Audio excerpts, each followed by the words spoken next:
We were just watching Mick McGuane in action there for Collingwood, and I'm sure that was a sight to gladden all the hearts of Collingwood fans. And we were just saying, look at the way he's just running around those Swans players. And someone on the panel who's got the same initials as David, Rhys-Jones, said he wouldn't be doing that if the coat hangers were still around. Well, he's here in one piece. Hello, Mick. Welcome to Footy Focus. Good evening. Now, we always ask people as soon as they come on the show, how are you? Yeah, we know well. I don't know why Rhys makes them comments. When I used to play against him, it was like running around the Statue of Liberty. It was very easy to get around. I never had that misfortune, Mick. Now, for all the Collingwood fans, and indeed all footy fans watching, who have been concerned about your health, because you're out for the year with a severe groin injury, has everything gone all right with the surgery? Yep, the surgery's been good, and I'm looking positive towards the start of the pre-season come 97.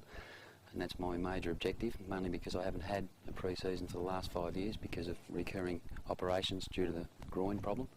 That's basically where we're at this point in time. Now, the surgeon this time, did he say we'll fix it once and for all? Is he very confident?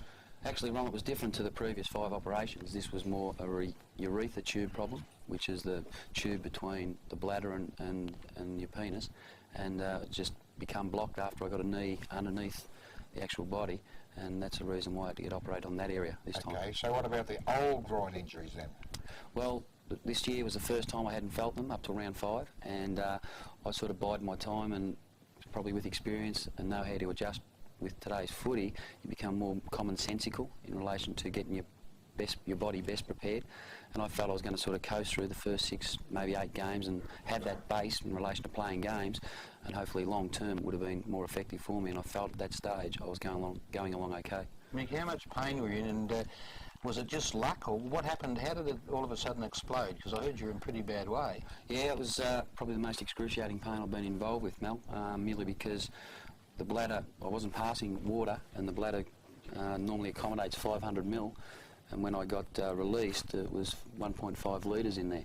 Right. So basically, that's 2 big bottles. Yeah, that's right, and it was just an unbelievable feeling. I was just sweating and just went into a state of panic, basically. And it was the Friday night game when St Kilda were playing Collingwood, and I just couldn't last any longer, and I had to go to the club doctor. And I probably should have said something initially, but I refer back to a incident in '91. I got a knee in the same area, and there wasn't any problem. I thought it was a similar circumstance. Because I mean, we know what a contact game footy is, and I imagine that there's lots of times when incidents like that could occur, and you know, you're probably unfortunate that you're the only person that's come down with such a severe injury as a result. Yeah, well, I think you have to look at the realities of our game, Cove, and one thing is injuries, irrespective whether they're freakish or they are, you know, common knee injuries. I think you just have to accept them and put them behind you and then get on with the future of today, and that's basically my attitude at this point in time, and that's what I'm focusing on. Now, talking about putting things behind you, Collingwood put 8 losses behind them, and we're in magnificent form last week, giving North a nice old touch-up, and they got a chance to win 2 in a row here, Mick. They're playing Fitzroy on Sunday at Victoria Park. It'll be terrific for Collingwood fans to traipse out to the real home of Collingwood. They've played 9 times in the 90s, with Collingwood winning 7 of them.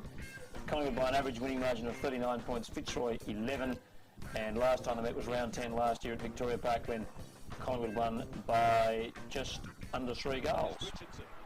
I suppose it's an ideal opportunity to look in retrospect, though, Cove, in relation to our performances over the last 15 weeks. The first 6 games we won 4, lost 2, against 2 quality opponents in Carlton and also Sydney.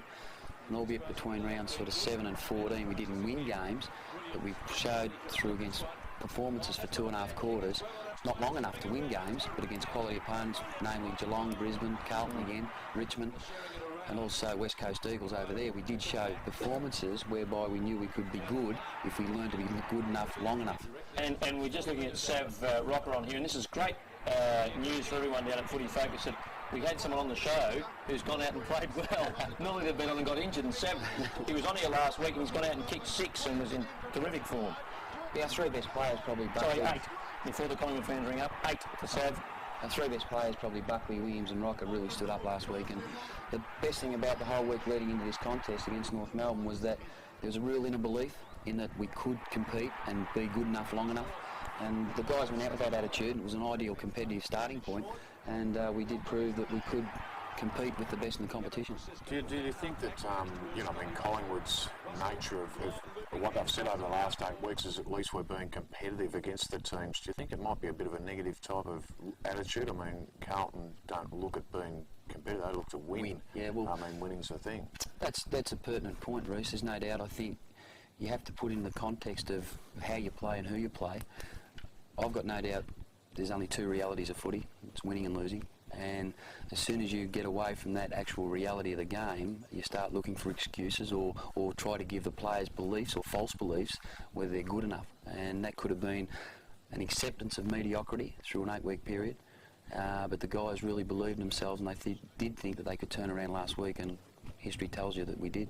And with some of your teammates there, you would have sort of been standing back a little bit, not quite part of the action, and a very experienced Collingwood player, and I assume a lover of Collingwood. How do you feel young Buckley is going? Where do you think he will finish up next year? I honestly don't think Bucks wants to go. I think he has to weigh up all the pros and cons, the reasons why he came to Collingwood. First of all, he stipulated he wanted to play finals footy. Secondly, he wanted to be a part of Collingwood as such because they're held in such high esteem in the competition we play. Thirdly, I think the money aspect's going to come into play come the conclusion of this year. Now, I think Collingwood, along with Bucks, have to probably decide that. Are Collingwood going to match the offer that Port Adelaide are going to put forward to him? But if he wants to stay, you wouldn't have to match the offer, would you? No, I don't think so. I'd love to see him as a teammate to put his hand up and say, let's ridicule this, let's show me loyalty. The reason why I come to Collingwood was to play with you guys, to be a part of a good club and hopefully play finals footy. And for him to say, yeah, I'm going to stick, it'd be sensational for the morale amongst the players. Hasn't his manager only received one offer so far, and that was from Port Adelaide? I mean, I don't think Collingwood's made him an offer yet.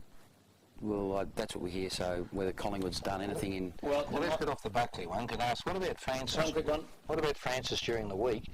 His manager came out and accused Collingwood of lobbying and cheating and putting articles in the press and using the press to motivate the player. What are your thoughts on that? Well, I just reflect back to an incident where Jason McCartney, his manager, his father, became involved and made an accusation to Lee Matthews, who was our coach. And I just think when you're involved with someone directly, whether it be family and it's your own blood or a manager and his student, I think emotions get involved and some people say the wrong thing at certain times. And I think that's just a prime case of that. Him looking after his student, his person who, you know, he's playing the game. I think as soon as emotions get involved in that aspect, can become detrimental to the overview. All right, let's get some tips here. Collingwood or Fitzroy? Collingwood will win. Yes, good. Mel? Fitzroy can't win. Race? Collingwood will win. And Ron? Fitzroy will lose. Right, and I'll go for Collingwood as well.